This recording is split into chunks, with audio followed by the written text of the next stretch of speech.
Alrighty then. Answers in Stoicism.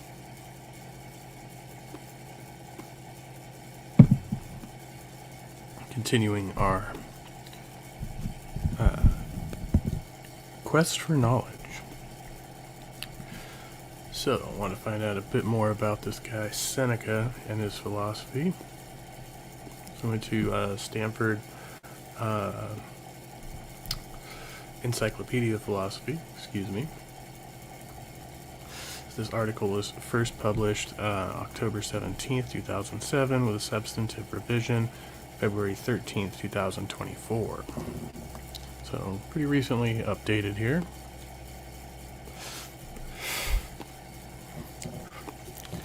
Alright, we begin. Seneca is a major philosophical figure of the Roman imperial period. As a Stoic philosopher writing in Latin, Seneca makes a lasting contribution to Stoicism. He occupies a central place in the literature on Stoicism at the time, and shapes the understanding of Stoic thought that later generations were to have. Seneca's philosophical works played a large role in the revival of Stoic ideas in the Renaissance. Until today, many readers approach Stoic philosophy through Seneca, rather than through the more fragmentary evidence that we have for earlier Stoics. Seneca's writings are stunningly diverse in their generic range. More than that, Seneca develops further and shapes several philosophical genres, most important the letter, and so-called consolations. His essay on mercy is considered the first example of what came to be known as the mirror of the prince literature. After several centuries of relative neglect, Seneca's philosophy has been rediscovered in the last few decades, in what might be called a second revival of Senecan thought. In part, this renewed interest is the result of a general reappraisal of Roman culture. It is also fueled by major progress that has been made in our understanding of Greek Hellenistic philosophy, and by recent developments in contemporary ethics, such as a renewed interest in the theory of emotions, roles and relationships, and the fellowship of all human beings. And finally, some influential scholars have found, in the wake of Foucault's reading of Seneca, that Seneca speaks to some distinctively modern concerns. Life and works. Lucius Annaeus Seneca, circa 1 BCE to CE 65, was born in Corduba, Spain, and educated in rhetoric and philosophy in Rome. Seneca had a highly successful and quite dramatic political career. Even a brief and, by necessity, incomplete list of events in his life indicates that Seneca had ample occasion for reflection on violent emotions, the dangers of ambition, and the ways in which the life of politics differs from the life of philosophy. Among the topics pursued in his writings, he was accused of adultery with the Emperor Caligula's sister and therefore exiled to Corsica in 41. Having been Nero's tutor in his adolescent years, he was among Nero's advisors after his accession in 54. Seneca continued to be an advisor in times that became increasingly difficult for anyone in the close proximity of Nero, in spite of requests from his side to be granted permission to retire. He was charged with complicity in the Pisonian conspiracy to murder Nero, and compelled to commit suicide in 65.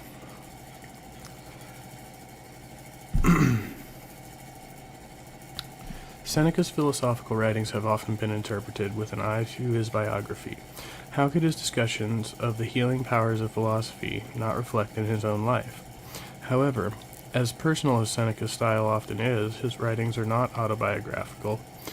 Seneca creates a literary persona for himself. He discusses the questions that occupy him in a way that invites his readers to think about issues in their own life, rather than in Seneca's life. The writings that we shall primarily be concerned with are the moral letters to Lucilius, the moral essays, or dialogues is the somewhat misleading title given in our principal manuscript, to the 12 books making up 10 of these works, including 3 consolatory writings. Among the essays are 2 further works that came down to us in other manuscripts, and the natural questions. On the full range of Seneca's writings, see Volk and Williams' 2006 introduction and Kerr 2006, a comprehensive overview with individual chapters on specific writings and themes, is offered in Heil and Damschen 2014. A brief note is in order here on the relative chronology of Seneca's works, which is hard to establish given that we know so little about Seneca's life apart from his imperial service, as noted above, and its consequences. The Consolation to Marcia is probably the earliest surviving piece of Seneca's work. Similarly, the Consolation to his mother Helvia and the Consolation to Polybius are considered early, perhaps dating to 43 or 44. The former actually being composed on the occasion of Seneca's banishment in Corsica. All other surviving works seem to be written later, mostly after Seneca's return to Rome in 49 from his Corsican exile.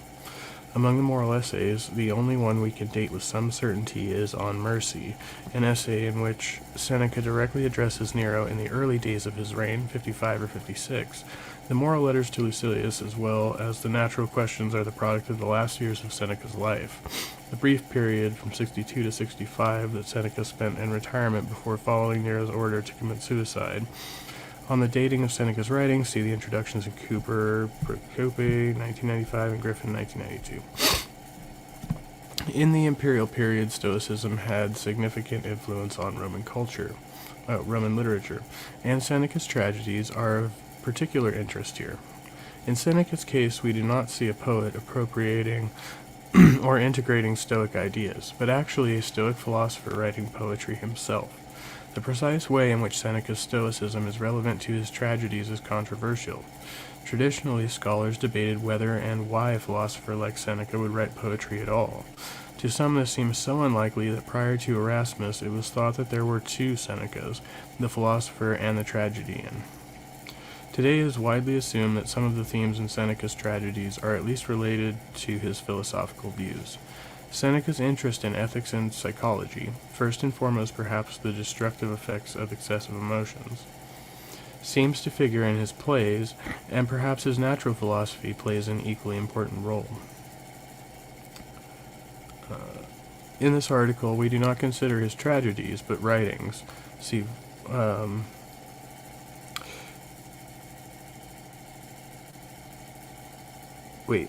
okay. No, sorry, alright, I lost the line. In this article, we do not consider his tragedies, but only his prose writings. Some recent work on Seneca suggests that one should see his prose writings and his tragedies as complementary sides of his thought.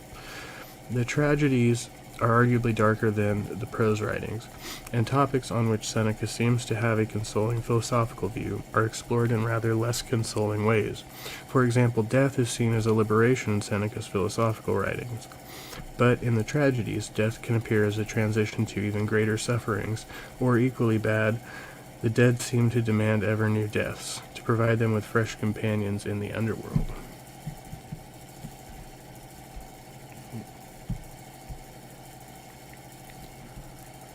Okay. So, introduction for us.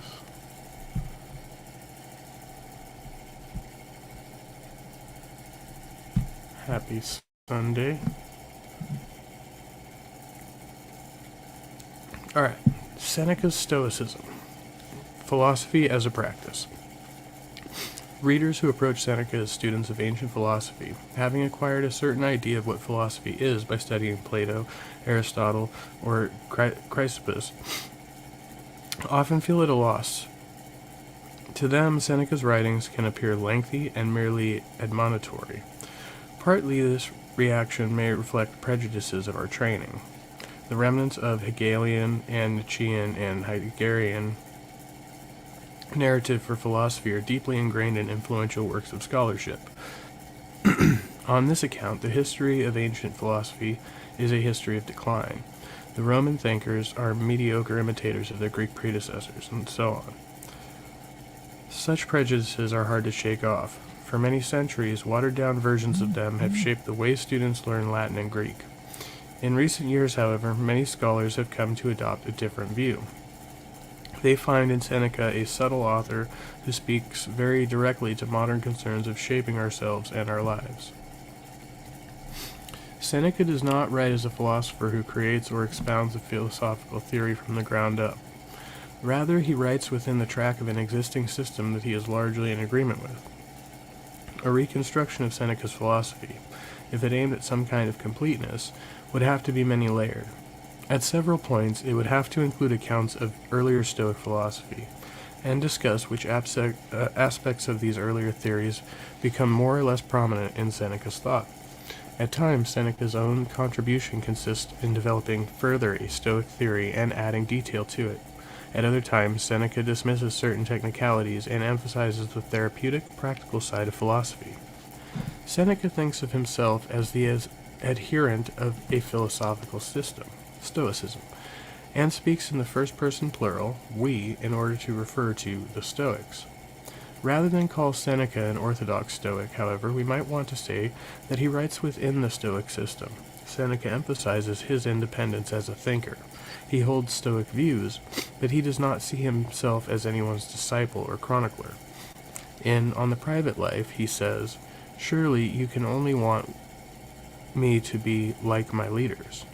Well then, I shall not go where they send me, but where they lead." Seneca sees himself as a philosopher like the older Stoics.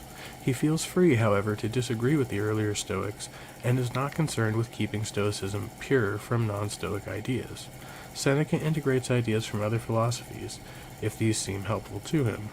In some of his writings, in particular letters 58, 65, and 66, he seems to respond to some of Plato's dialogues, including the Apology and Phaedo. As he explains, he likes to think of philosophical views as if they were motions made in a meeting. One often asks the proponent of the motion to split it up into two motions, so that one can agree with one half and vote against the other. For example, Seneca thinks that there is something salutary in Platonic metaphysics. While he dismisses the theory of forms, he still holds that studying it can make us better. It acquaints us with the thought that the things which stimulate and inflame the senses are not among the things that really are. Seneca also adopts metaphors or images that are associated with other philosophical schools, such as Platonically inspired images of the body as prison of the soul. But invoking such images need not commit Seneca to holding the theories in which they originate.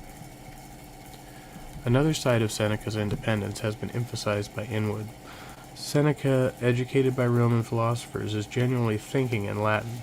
In order to see the force of this point, let us compare Seneca to Cicero. Cicero conscientiously tells his readers which Greek term he translates by which Latin term. It is thus possible to read Cicero's Latin philosophy with the Greek terminology in mind. At least for the most part, we can think about his arguments in the terms of the Greek debates. Seneca is, at many points, not interested in mapping his terminology directly onto the Greek philosophical vocabulary. Rather, he thinks in his own language, and he expects to be read by people who do their philosophizing in Latin as well. Like some other Stoics, Seneca is first and foremost interested in ethics. Although he is well versed in the technical details of Stoic logic, philosophy of language, epistemology, and ontology, he does not devote any significant time to these fields. However, we should not let the old prejudices about Roman versus Greek thought influence our interpretation of Seneca's interest in practical questions. As Vane puts it, Seneca practiced neither a debased nor a vulgarized philosophy aimed at the supposed practical spirit of the Romans. Seneca's conception of philosophy as a salutary practice makes the ethical dimension of his thought prominent. Nevertheless, scholars have defended a limited role for logic in Seneca's work. Barnes ascribes a utilitarian attitude to Seneca, according to which he appreciates logic if it serves his larger purposes. Shawgry, argues that while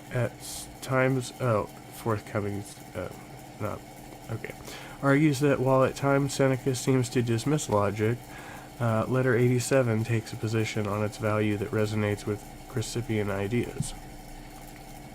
Seneca's writings usually have an addressee, someone who is plagued by a sickness of the soul. On Peace of Mind begins with a full diagnosis of the addressee's state of mind, first by the patient, and then by the insightful therapist Seneca. Seneca steps back from a format in which a philosopher justifies a theory in a step-by-step argument. Discussion proceeds from a perhaps merely presumed situation in the addressee's life, meandering back and forth between more general and more specific considerations, arguments, side issues, and sometimes consolation. This engaging style views the reader as as a participant in philosophical thought.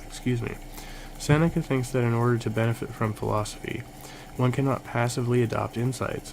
One must appropriate them as an active reader, thinking through the issues for oneself, so as then to genuinely assent to them. It has often been noted that later Stoics, including Seneca, seem to lose interest in the ideal agent, the sage or wise person, who figures so prominently in early Stoic ethics. Rather than assume that the later Stoics are disillusioned or more realistic, we should note that Seneca's focus on the progressor, proficiens, the person who is seriously trying their best to move forward in their way of life toward that ideal, is part and parcel of his own specific way of doing philosophy. The early Stoic sage may first and foremost be a tool for developing theories. The early Stoics spell out what knowledge or wisdom is by explaining what a knowledgeable or wise person would do, how she assents, how she acts, etc. But Seneca's philosophy is a practice of training ourselves to appreciate to the fullest the truths of Stoicism. In this practice, accounts of, for example, the wise person's assent can only play a limited role. We need precisely what Seneca offers, someone who takes us through the various situations in life in which we tend to lose sight of our own insights, and fall victim to the allurements of money and fame, or to the violence of emotions evoked by the adversities of life. We need to learn how to overcome our own residual tendencies, despite our better intentions, to suffer such failures. 3 of Seneca's writings bear the title Consolatio or Consolation. They too are letters, as Williams urges, or argues. Seneca in them transforms the genre of philosophical consolation into his own mode of therapy. In the Ad Hilium to his mother Helvia, Seneca consoles his mother for his absence and exile. Seneca uses his exile as a metaphor, and ultimately addresses what he takes to be many-faceted condition in human life. Any kind of alienation from one's immediate community, any enforced detachment from it, raises the issues that political exile raises. As this example shows, his consolations are thus rather independent of his particular situation, and of the particular addressee. Still, we might want to note that at times, in consoling his mother for his exile, or in Ad Marcium to Marcia, a woman for the loss of her child, Seneca discusses virtue with a view to gender. In her life up to now, he tells his mother she has moved beyond the ordinary faults of women. Her virtue was her only ornament.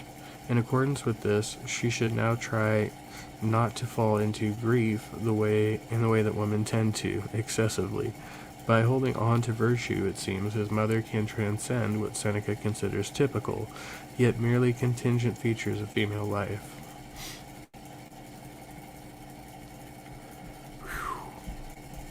Deep. Getting deep. I'm going to take just a moment and cough here.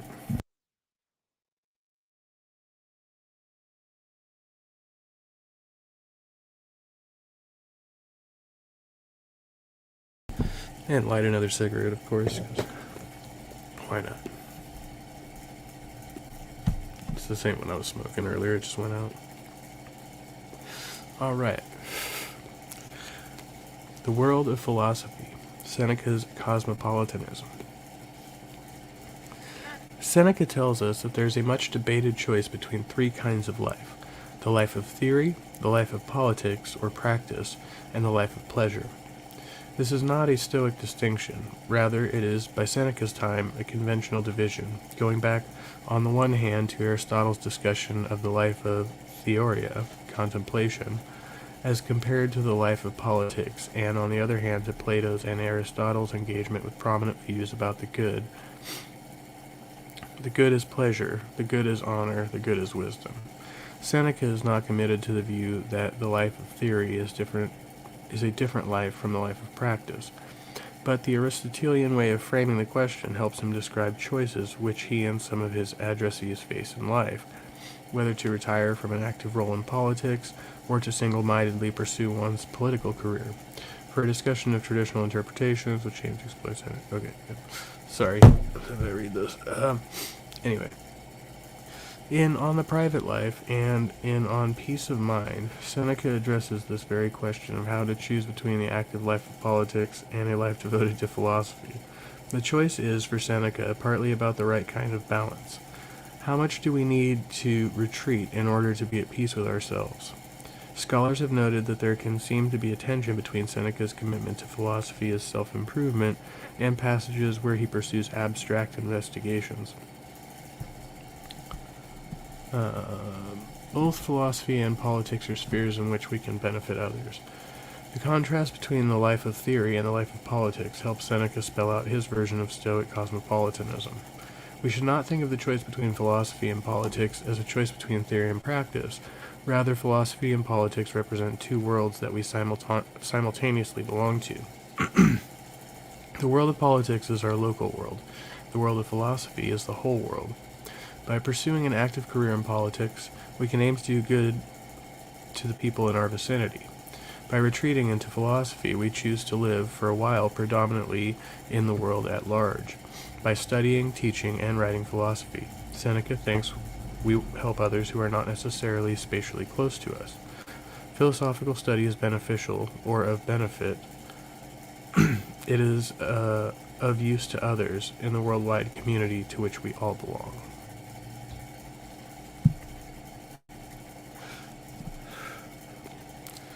While Seneca takes it for granted that cosmopolitanism is concerned with the idea that it is good to benefit others, he does not seem to think that cosmopolitanism burdens us with the unfeasible task of helping everyone.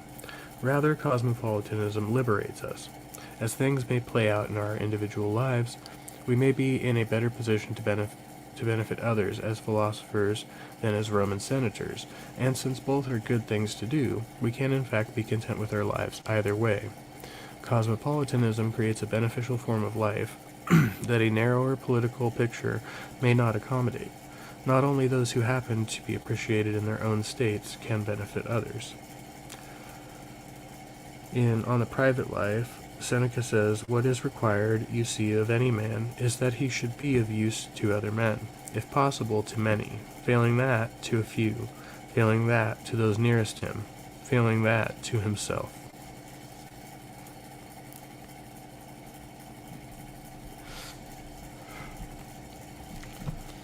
In Stoic philosophy, cosmopolitanism includes a view of the nature of human beings.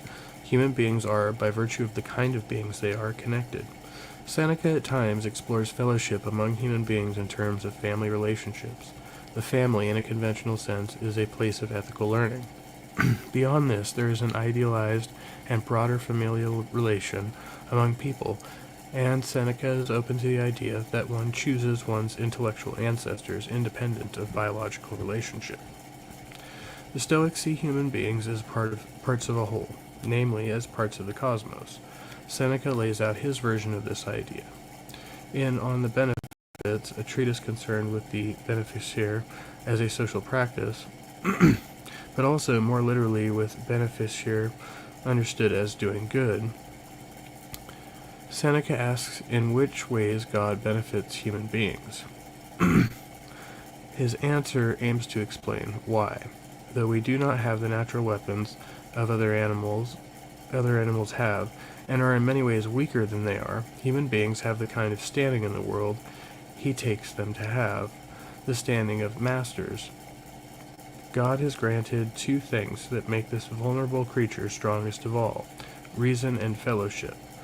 Fellowship has given him power over all animals. Remove fellowship, and you will destroy the unity of mankind on which our life depends.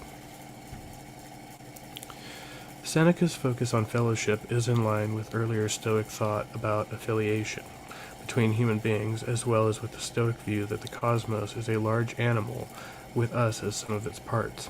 Ideally, human beings relate as friends to each other. On the orthodox Stoic conception of friendship, only wise and virtuous people are friends. Seneca endorses this ambitious notion of friendship. In order to be a good friend, one must first attain a consistent mindset. All this said, Seneca's cosmopolitanism does not live up to ideals that, given his own premises, Seneca might seem committed to. In the words of Wildberger, his work brims with derogatory. No, never mind. His work brims with derogatory remarks about disenfranchised others and those who do not belong to the privileged elite of well-off free-born Roman citizens. Similar concerns can be raised with respect to the status of women. In the work of imperial Roman Stoics, Seneca among them, the virtue of women seems to be discussed in ways that are closely aligned with the stereotypes of their society. Seneca ascribes a specific virtue to women called pudicitia, in Roddig's translation, sexual integrity. Though partly up to the woman, pudicitia can be violated through the actions of others. This seems to be in tension with the Stoic premises about virtue that Seneca otherwise accepts. Boy.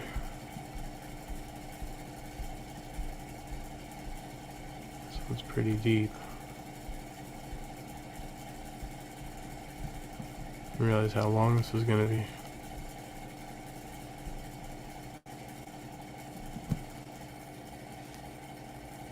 Might have to break it up into a two-parter. Let's see, how long have I been going? Oh, come on.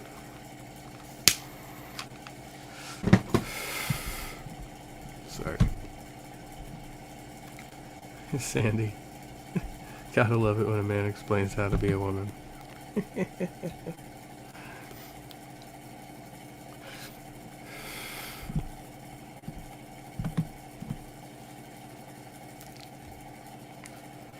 Yeah, that's one of my favorites. Well, I've been doing this almost half an hour, so yeah, I'll come back and do a second part for this. So yeah, that was my my reading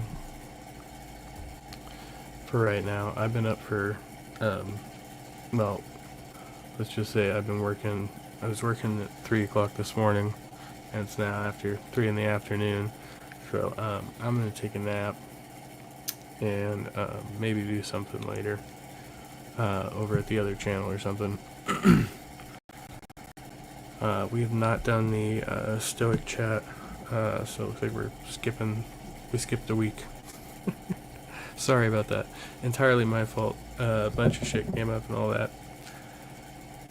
And things just weren't lining up, so I just ended up taking some extra hours at work. And it's, well, anyway.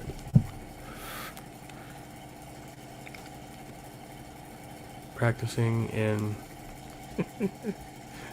Stoicism.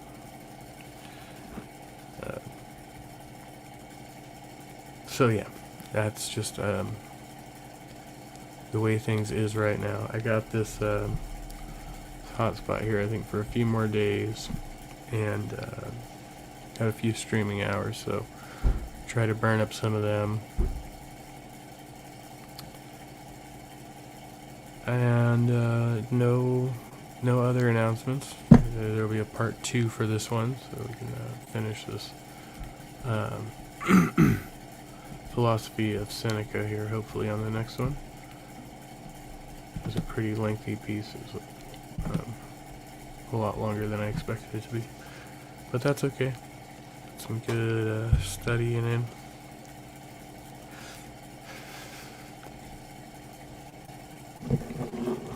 It's interesting, like writing that style, like